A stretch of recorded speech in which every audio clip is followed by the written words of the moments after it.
তুমি নাকি তাকে সাহায্য করবে জিততে, আর এই সময় তুমি ঘাপটি মেরে থাকবে। শুধু বাখতারলাম আর এই লোকটা মন্ত্রী একবারে মাথা কিনে নিয়েছে। স্যার বলছি যে ওই পুরনো অভিজ্ঞতা থেকে বলছি স্যার, শুধুমাত্র দলের লোকজন নিয়ে ওই নির্বাচন সামলানো, সরি স্যার মানে আবার একটা ছোটো মুখে বড় কথা বলছি।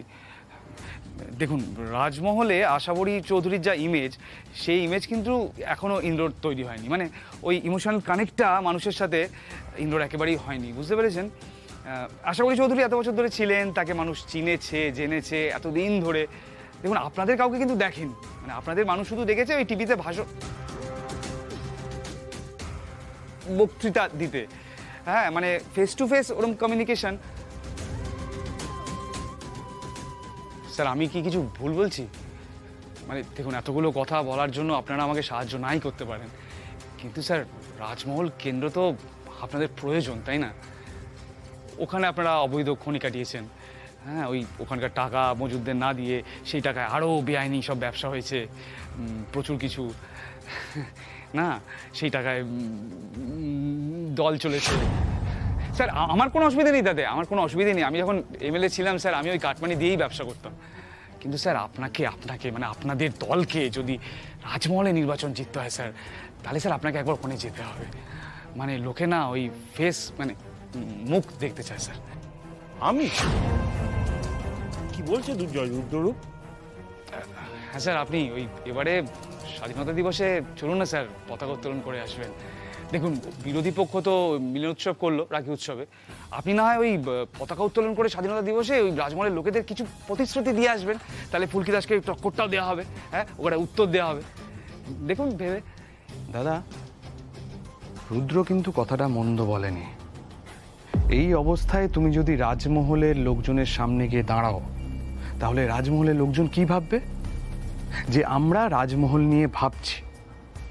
ভোট পেতে কিন্তু আমাদের সুবিধাই হবে। আমি বলি কি, রাজমহলে একবার চলো। রুদ্র তুমি এক কাজ করো, তুমি ইন্দ্র নারায়ণকে বলো সবকিছু প্রস্তুত করতে।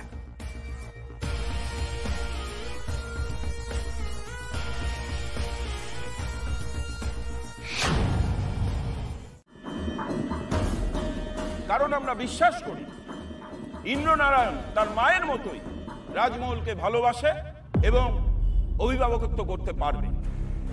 ইন্দ্র আমাকে বিশেষভাবে অনুরোধ করেছিল আজ স্বাধীনতা দিবস উপলক্ষে যাতে আমি নিজে এসে আপনাদের সামনে ঘোষণা করি যে রাজমহলের উন্নতি কল্পে আমরা কি কি প্রকল্প গ্রহণ করতে চলেছি। কি কি উন্নতি করবেন মন্ত্রী মশাই, আমাদের একটু বলুন।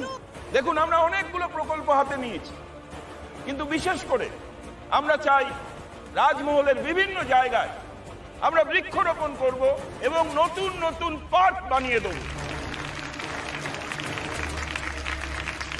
যাতে ছেলে ছোকরারা তাদের সেই সব পার্কে গিয়ে তাদের বন্ধু বান্ধবীদের সাথে আড্ডা মারতে পারে, সময় কাটাতে পারে, মন খুলে কথা বলতে পারে। কি আপনারা বলুন, এটা ভালো হবে না? ভালো হবে তো? এটাই দরকার ছিল এখানে স্যার। আপনি যে পার্কের কথা ভেবেছেন এটাই অনেক, কি তাই তো?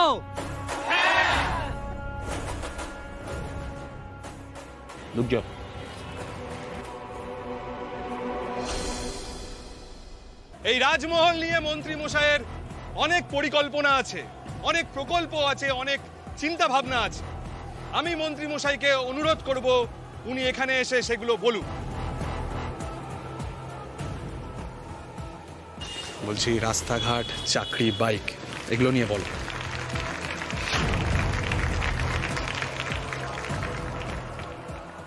আপনাদের এখানকার সমস্ত রাস্তাঘাট একেবারে মাখনের মতো মসৃণ হয়ে যাবে। আমি ইতিমধ্যেই কথা বলে নিয়েছি। আমি দেখেছি তরুণদের যাতায়াতের জন্য বাইকটা খুব প্রয়োজন। আমি কথা দিচ্ছি নির্বাচনের আগে রাজমহল এলাকার প্রত্যেকটি তরুণকে একটি করে বাইক দেওয়া হবে। দুর্জয় ল্যাপটপেরও ব্যবস্থা করা। চাকরি নেই চাকরি নেই প্রচার করা হচ্ছে, সব সময় শোনা যাচ্ছে চাকরি নেই। আমি কথা দিচ্ছি প্রত্যেক ঘর থেকে একজন তরুণ চাকরি পাবেই। মনে রাখবেন, এই রাজমহল আমাদের কাছে খুব গুরুত্বপূর্ণ। ইন্দ্র, তুমি এদেরকে সরানোর ব্যবস্থা করো। না স্যার, সরালে তো হবে না। এখানে তো মিডিয়ার সাংবাদিক বন্ধুরা এসছে, রাজমহলে মানুষজনরা এসছে, আর তাদের হয়ে আমি আপনাকে কিছু প্রশ্ন করতে চাই।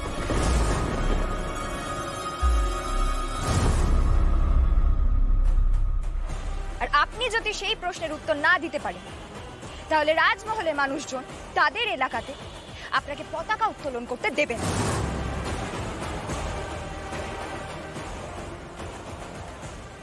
দাদা, আপনি এখান থেকে চলুন, প্লিজ চলুন এখান থেকে।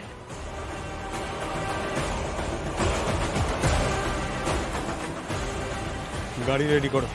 কি প্রশ্ন করতে চাও তুমি? দাদা, তার কোনো দরকার নেই, সময় নষ্ট করে লাভ নেই। আমাদের আরও অন্যান্য কাজকর্ম আছে, আরও কত জায়গায় পতাকা উত্তোলন করা বাকি আছে। এখন এখানে এসব করে সময় নষ্ট করার কোনো মানেই হয় না। মানে মন্ত্রীমশাই পালাতে চাইছে?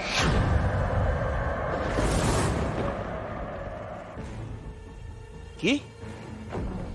আমিও দেখতে চাই কি প্রশ্ন করো তুমি।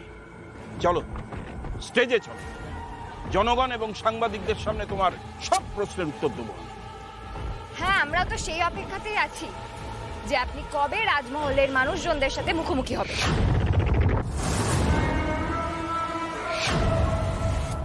অনেকটা দেরি হয়ে গেল, প্রায় 30 বছর।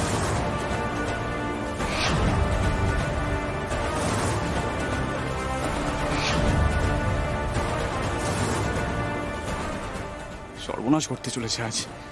এটা মন্ত্রীমশাই কি করলেন? ফুলকিকে তো চেনেন না। চলুন।